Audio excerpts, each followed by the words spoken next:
Hello friends, welcome back to my channel GK GS queen. So guys, कैसे हैं आप सब? आई होप आप सब लोग अच्छे होंगे।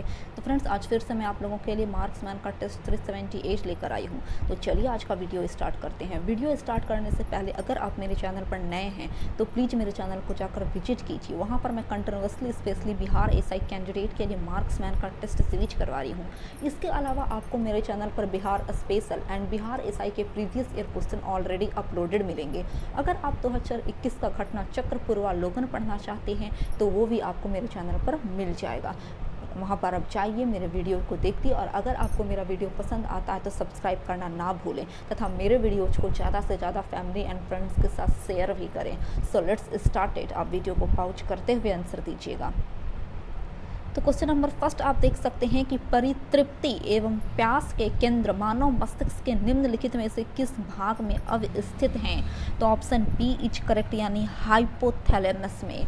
तो हाइपोथैलेमस जो रहता है ना फ्रेंड, वहाँ पर भूख, प्यास और नींद के केंद्र वहीं पर सिचुएटेड रहते हैं हाइपोथैलेमस में।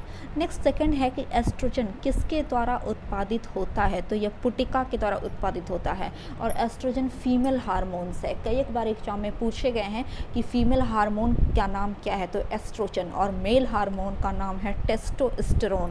तो चलिए थर्ड की अगर बात करें कि एस्ट्रोजन क्या है, तभी मैं जस्ट बताई कि यह एक हार्मोन है, फीमेल हार्मोन। नेक्स्ट है कि निम्न में से किसकी कमी से मनुष्य में मधुमेह यानी डायबिटीज की बीमारी होती है?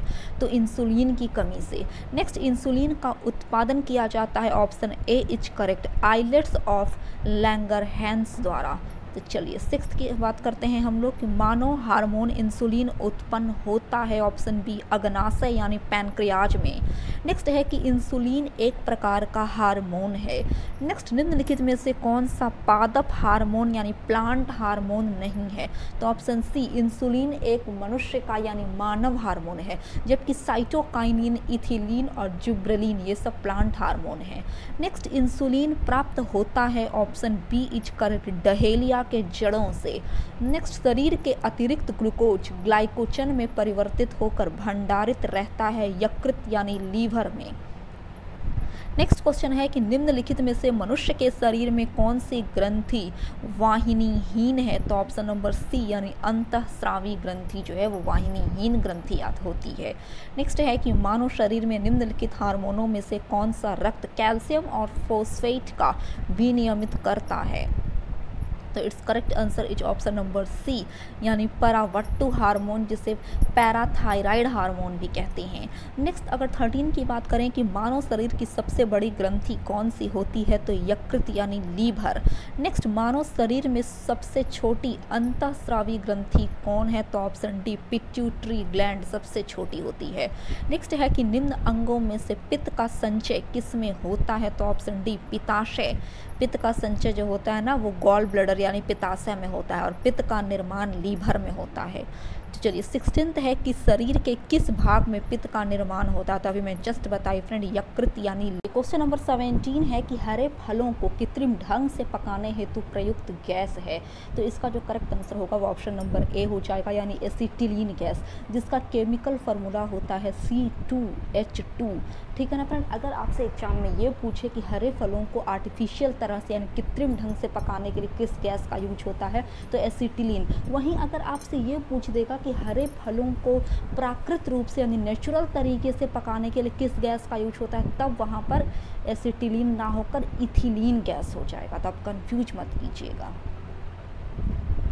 तो चलिए 18th नंबर है कि कच्चे फल को पकाने के लिए किस गैस का प्रयोग होता है? देखिए यहाँ पर आपका पार्टिकुलर वर्ड कृत्रिम नहीं लिखा हुआ है कि कृत्रिम ढंग से पकाने के लिए, सिर्फ लिखा हुआ है कि कच्चे फल को पकाने के लिए यानी प्राकृतिक रूप से पकाने के लिए। तो इसका correct answer option number B हो जाएगा, यानी इथिलीन गैस। और इथिलीन का केमिकल फार्मूला C2H4 होता है। ठीक है, तो प्राकृतिक रूप से पकाने के लिए इथिलीन गैस और कृत्रिम ढंग से पकाने के लिए एसिटिलीन गैस। तो आई होप आपको ये दोनों क्वेश्चन क्लियर हो चुका होगा। क्वेश्चन है कि जब चींटियां काटती हैं तो वे अंतःक्षेपित करती हैं, ऑप्शन नंबर सी यानी फॉर्मिक एसिड। चींटियां से फॉर्मिक एसिड रिलीज होता है जिसकी वजह से वो काटती है तो खुजली यानी इचिंग होने लगती है। नेक्स्ट 20 नंबर है कि नृशंस प्राणी कौन सा है, तो ऑप्शन डी, इस सीरीज में जो कछुआ है वो नृशंस प्राणी के अंतर्गत आता है। नेक्स्ट है कि मानव शरीर का कौन सा भाग शरीर तापों को नियंत्रित रखता है, तो ऑप्शन नंबर बी, फेफड़ा। नेक्स्ट, सामान्य मानव शरीर का तापक्रम कितना होता है, तो 98.6 डिग्री फ़ारेनहाइट, और अगर सेल्सियस की बात करें तो 37 डिग्री सेल्सियस। नेक्स्ट है कि निम्न में से परजीवी पौधों की पहचान करें, तो ऑप्शन नंबर बी यानी अमर बेल एक परजीवी पौधे हैं। नेक्स्ट क्वेश्चन है कि माँ पौधों की भांति पौधा मिलता है, option number C is correct, A तथा बी दोनों से यानी बीजों से तथा तना काट से पौधे मिलते हैं। तो चलिए 25 है कि मानव मस्तिष्क के निम्नलिखित भागों में से कौन सा एक निगरण और उल्टी का नियमन केंद्र है, तो option number C, medulla oblongata. तो चलिए फ्रेंड 26 की अगर बात करते हैं कि अल्कोहल के निराविशन के लिए निम्नलिखित मानव अंगों में कौन उत्तरदायी है, तो यकृत यानी लीवर। नेक्स्ट, मलेरिया से प्रभावित होने वाला अंग है प्लीहा। नेक्स्ट, प्लाज्मोडियम परजीवी की वाहक है, ऑप्शन बी इज करेक्ट, मच्छर। तो चलिए फ्रेंड आगे बढ़ रहे हैं 29 की तरफ कि मलेरिया तथा डेंगू में निम्नांकित में से क्या उभयनिष्ठ नहीं है, तो मच्छर प्रजाति। तो चलिए 30 नंबर है कि निम्न में से कौन सा रोग कीट के काटने से होता है, तो ऑप्शन बी यानी डेंगू। डेंगू जो होता है वो कीट के काटने से होता है। नेक्स्ट 31 है कि डेंगू बुखार में मानव शरीर में निम्नलिखित में से किसकी कमी हो जाती है, तो प्लेटलेट्स की लैकनेस होने लगती है, कमी होने लगती है। नेक्स्ट है कि उस वैज्ञानिक का नाम बताइए जिसने यह खोज की थी कि मलेरिया प्लाज्मोडियम नामक परजीवी से होता है, तो उस साइंटिस्ट का नाम है सर रोनाल्ड रॉश। नेक्स्ट है कि निम्नलिखित में से कौन सा रोग प्रोटोजोआ द्वारा होता है, तो मलेरिया। नेक्स्ट 34 है कि भारत में मलेरिया के 65% रोगियों के लिए निम्नलिखित में से कौन परजीवी उत्तरदायी है, तो ऑप्शन बी इज करेक्ट, पी.वाई. वैक्स। तो चलिए 35 है कि एंथोफोबिया निम्न का डर है, तो पुष्पों यानी फूलों के डर को किस बीमारी के नाम से नवाजा गया है, तो एंथोफोबिया कहते हैं उस बीमारी को जिस व्यक्ति को फूलों का डर यानी पुष्पों का डर रहता है, उसे एंथोफोबिया कहा जाता है। तो चलिए 36 की बात करते हैं कि हाइड्रोफोबिया किसके द्वारा होता है, तो ऑप्शन सी यानी विषाणु के द्वारा होता है, पानी के डर को हाइड्रोफोबिया कहा जाता है। नेक्स्ट है कि मस्तिष्क तथा मेरु रज्जु पर चढ़ी झिल्ली में सूजन आ जाने से होने वाला रोग है, ऑप्शन डी यानी मेनिंजाइटिस। क्या नाम है, मेनिंजाइटिस। तो चलिए फ्रेंड 38 की बात करते हैं कि भारत में जन्मे प्रत्येक 200 शिशुओं में से एक अतिसार से मर जाता है जिसका कारण है ऑप्शन नंबर बी यानी रोटा वायरस। अतिसार मतलब डायरिया होता है। तो चलिए नेक्स्ट क्वेश्चन है कि वतोन्माद यानी हिस्टीरिया रोग सामान्यतः किस वर्ग में होता है, तो ऑप्शन नंबर सी, यह मुख्यतः जवान महिलाओं में होती है, इसमें मिर्गी के जैसे दौरे पड़ने लगते हैं। तो चलिए 40 है कि सिलिकोसिस एक क्या है, तो यह एक फेफड़ा संबंधी रोग है, सिलिकोसिस। तो चलिए फ्रेंड 41 की तरफ हम लोग एंट्री कर रहे हैं कि किस तत्व की कमी से घेंघा रोग हो जाता है, यानी घेंघा रोग अगर ग्वाइटर की बीमारी करें तो due to lackness of iodine. Next 42 है कि उन देशों में जहां के लोगों का मुख्य खाद्यान्न पॉलिश किया हुआ चावल है, लोग पीड़ित हैं बेरी से। नेक्स्ट क्वेश्चन है कि बीमारी पता करने के यंत्र MRI का मतलब क्या होता है, तो ऑप्शन सी चुंबकीय रेजोनेंस चित्रीकरण। यानी इंग्लिश की बात करें तो MRI का फुल फॉर्म है मैग्नेटिक रेजोनेंस इमेजिंग, जिसके जरिए बीमारी को पता लगाया जाता है कि कौन सी बीमारी है। नेक्स्ट 44 है कि MRI निम्न में से क्या है, तो ऑप्शन सी अभी मैं जस्ट बताई हूँ कि magnetic resonance imaging. Next BMD परीक्षण किया जाता है पहचान करने के लिए, ऑप्शन सी ऑस्टियोपोरोसिस को। तो चलिए फ्रेंड 46 है कि भोजन विषाक्तता का कारण होता है, option B is correct, salmonella bacilli, ये भोजन विषाक्तता का कारण है। नेक्स्ट 47 है कि अर्घटातप्य उपभोग से होता है, ऑप्शन ए संदूषित अन्न के। किसके उपभोग से, अगर संदूषित अन्न खा लेते हैं तो उसकी वजह से कौन सी बीमारी हो जाती है, तो अर्घटातप्य। तो चलिए 48 की अगर हम लोग बात करें कि इटाई रोग किसके दीर्घकालीन विषाक्तन से होता है, तो option number C cadmium. Next है कि एक व्यक्ति जो फेनिलकीटोन्यूरिया रोग से प्रभावित है? ऑप्शन सी मानसिक जड़ता। तो चलिए 50 है कि डीपीटी वैक्सीन का प्रयोग किन बीमारियों के लिए किया जाता है? तो ऑप्शन ए डिप्थीरिया, काली खांसी तथा टेटनस के लिए डीपीटी का वैक्सीन लगाया जाता है। नेक्स्ट है कि डीपीटी का टीका निम्न में से किसके काम नहीं आता है? तो ऑप्शन यहाँ पर आप देख सकते हैं, अभी मैं जस्ट बताई हूँ कि डिप्थीरिया, काली खांसी और टेटनस का तो काम आता है, बट पोलियो के काम ये नहीं आता है। तो ऑप्शन बी यहाँ पर करेक्ट हो जाएंगे। नेक्स्ट है कि नवजात शिशु को ट्रिपल एंटीजन वैक्सीन निम्नलिखित में से किन रोगों से प्रतिरक्षित करने के लिए लगाई जाती है? तो ऑप्शन बी कुक्कर खांसी, टिटनस और डिप्थीरिया। नेक्स्ट क्वेश्चन है कि निम्न में से किस सेट में सारी विषाणु जनित बीमारियां हैं? तो ऑप्शन नंबर बी यानी मम्स, रेबीज और हार्पीज, ये सारे विषाणु जनित रोग हैं। नेक्स्ट है कि हृदय की धड़कन नियंत्रित करने के लिए निम्न में से कौन सा खनिज आवश्यक होता है? तो option number C potassium. Next है कि यदि मूत्र में एल्बुमिन आ रहा है तो ऐसे व्यक्ति के निम्न में से किस एक अंग के फेल हो जाने से पीड़ित होने की संभावना होती है? तो ऑप्शन बी यानी वृक्क। तो चलिए 56 है कि आयोडीन की कमी से ग्वाइटर यानी घेंघा रोग होता है। नेक्स्ट है कि निम्नलिखित में से कौन सा पोटासियम अल्पता से संबंधित है? तो ऑप्शन बी यानी लो ब्लड प्रेशर, निम्न रक्तचाप। तो चलिए फ्रेंड आगे बढ़ रहे हैं 58 की तरफ कि ट्यूमर की पहचान हेतु प्रयुक्त रेडियोधर्मी समस्थानिक यानी आइसोटोप्स कौन सी हैं? तो ऑप्शन सी इज करेक्ट यानी आर्सेनिक 74। नेक्स्ट है कि निम्नलिखित रेडियो तत्वों में से किसका उपयोग मनुष्य के शरीर में रक्त प्रवाह की गति के मापन में किया जाता है? तो ऑप्शन नंबर डी यानी रेडियो और सोडियम। तो चलिए 60 की अगर बात करें कि रक्त कैंसर जिसे ल्यूकेमिया भी कहा जाता है, बीमारी की रोकथाम के लिए प्रयोग किए जाने वाले रेडियो आइसोटोप्स हैं। Option C is correct phosphorus 32। Next 61 है कि निम्नलिखित में से कौन सा एक आनुवांशिक रोग लिंग संलग्न है? तो option A is correct royal haemophilia. तो चलिए फ्रेंड 62 की बात हम लोग कर रहे हैं कि हीमोफीलिया एक आनुवांशिक विकार यानी एक जेनेटिक डिसऑर्डर है जो उत्पन्न करता है रक्त का स्कंदन ना होना। नेक्स्ट है कि निम्न में से कौन सी व्याधि आनुवांशिक है? तो ऑप्शन ए हीमोफीलिया। नेक्स्ट है कि निम्न में से कौन आनुवांशिक अव्यवस्था नहीं है? तो option C irritable bowel syndrome, ये जेनेटिक डिसऑर्डर नहीं है, जबकि डाउन सिंड्रोम, हीमोफीलिया और दात्र कोशिका अरक्तता ये सब जेनेटिक डिसऑर्डर के बीमारी हैं। तो चलिए फ्रेंड 65 की तरफ एंट्री कर रहे हैं कि निम्नलिखित में से कौन सा लिंग गुणसूत्र में विद्यमान अप्रभावी जीव के निष्पीड़न से उत्पन्न होता है? तो ऑप्शन नंबर सी यानी पेशी दुष्पोषण। नेक्स्ट है कि अल्जाइमर रोग में मानव शरीर का कौन सा अंग प्रभावित होता है? तो ऑप्शन बी यानी मस्तिष्क, दिमाग। तो चलिए फ्रेंड आगे बढ़ रहे हैं हम लोग क्वेश्चन नंबर 67 की तरफ कि मनुष्य के अंगों में से हानिकारक विकिरणों से सबसे कम सुप्रभाव अंग है। ऑप्शन नंबर सी मस्तिष्क। नेक्स्ट है कि मनुष्य के अंगों में से कौन एक हानिकारक विकिरणों से सर्वाधिक सुप्रभाव्य है?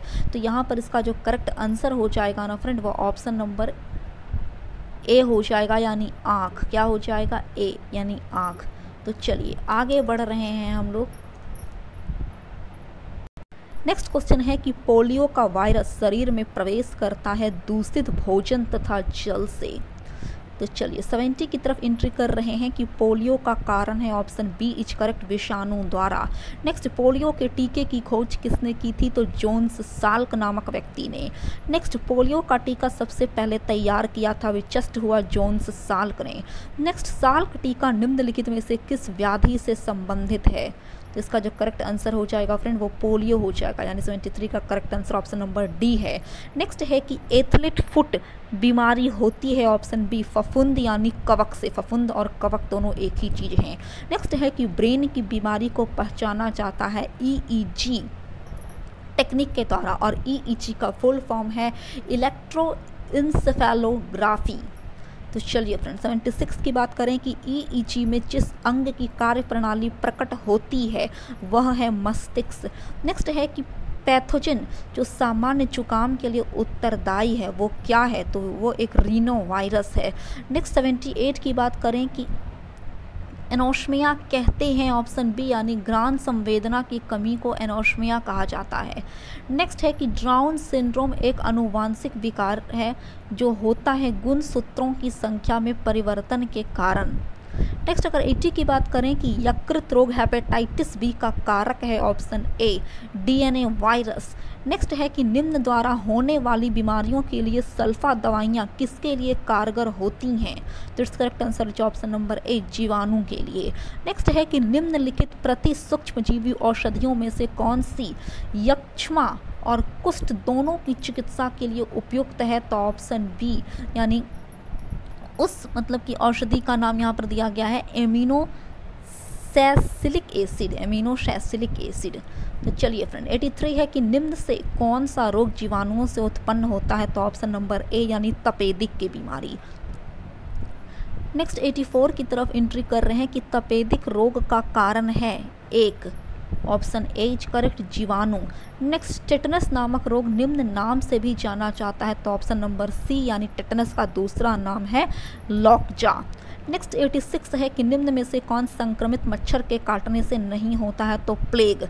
प्लेग जो होता है ना वो संक्रमित मच्छर नहीं बल्कि पास्चुरेला पेस्टिस नामक जीवाणु के काटने से होता है, जबकि पीत, ज्वर, डेंगू और मलेरिया ये तीनों संक्रमित मच्छर की काटने से होते हैं।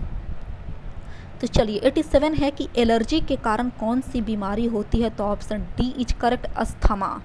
नेक्स्ट 88 है कि यदि एक व्यक्ति केवल दूध, अंडों एवं रोटी का आहार करता है तो उसको रोग हो सकता है स्कर्वी का। तो चलिए 89 है कि निम्नलिखित में से कौन सी जोड़ी गलत है, तो ऑप्शन डी, यानी पोलियो की जो बीमारी है वह किसी भी तरह से मंकी यानी बंदर से रिलेटेड नहीं है। जबकि अगर ऑप्शन ए प्लेग से चूहा का रिलेशन बतला रहा है फ्रेंड, तो आप देख लीजिए कि प्लेग जो है ना बीमारी वो जनरली रोडेंट प्राणियों का रोग है, स्पेशली जो चूहे होते हैं उनमें यह रोग पाया जाता है और ये पास्चुरेला पेस्टिस नामक जीवाणु द्वारा उत्पन्न होता है, तो ये तो सही हो गया। सेकंड, पागल कुत्ते के काटने से रेबीज बीमारी होती है, ये भी सही है। और टेप वॉर्म सुअर का रिलेशन एक साथ इसलिए दिया हुआ है क्योंकि सुअर जो होता है वो टेप वॉर्म का सेवन करता है, टेप वॉर्म को खाता है, तो इसलिए तीनों सही हैं, बट यहाँ पर option number D is incorrect.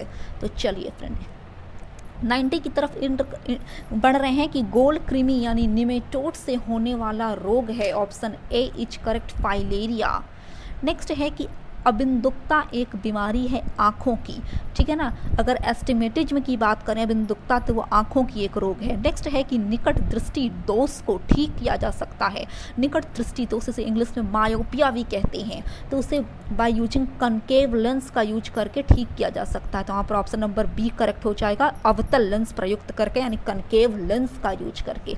Next है कि दूर दृष्टि से पीड़ित व्यक्ति को कठिनाई होती है, ऑप्शन बी, पास की वस्तु देखने में। अगर हाइपरमेट्रोपिया से जो व्यक्ति ग्रसित है तो उसे पास की वस्तु स्पष्ट नहीं दिखती है। और what is myopia and what is hypermetropia अगर आप नहीं जानते हैं तो आप चाहिए मेरे प्रीवियस सेट में और वहां पर जाकर आप इसे स्पष्ट कर सकते हैं क्लियरली।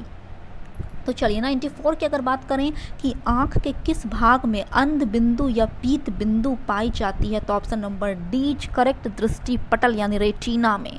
तो चलिए 95 है कि मनुष्य की आँख में प्रकाश तरंगें किस स्थान पर स्नायु उद्योगों में परिवर्तित होती है, तो ऑप्शन सी, अक्षपट यानी रेटिना में।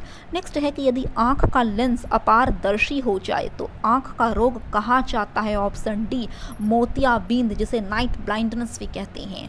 तो चलिए 97 की अगर बात करें कि निम्न में ब्रॉड स्पेक्ट्रम औषधि है क्लोरेम्फेनिकॉल, क्या नाम है, क्लोरेम्फेनिकॉल। 98 है कि निद्रा रोग यानी स्लीपिंग सिकनेस नामक बीमारी होती है, इसका correct answer option number D है, यानी ट्रिपैनोसोमा नामक एक कोषीय जीव से। तो चलिए 98 की तरफ बढ़ रहे हैं फ्रेंड कि HIV रोग एड्स नहीं फैलता है, ऑप्शन सी, मच्छर के काटने से। वहीं HIV रोग किस प्रकार से फैलता है, तो HIV संक्रमित रक्त से, बिना उबली सुई के प्रयोग से तथा असुरक्षित यौन संबंध से HIV रोग फैलता है। नेक्स्ट और लास्ट क्वेश्चन नंबर 100 है कि HIV द्वारा होने वाला रोग है एड्स। तो फ्रेंड आज के लिए बस इतना ही, मिलते हैं एक नए वीडियो के साथ, तब तक के लिए जय हिंद जय भारत।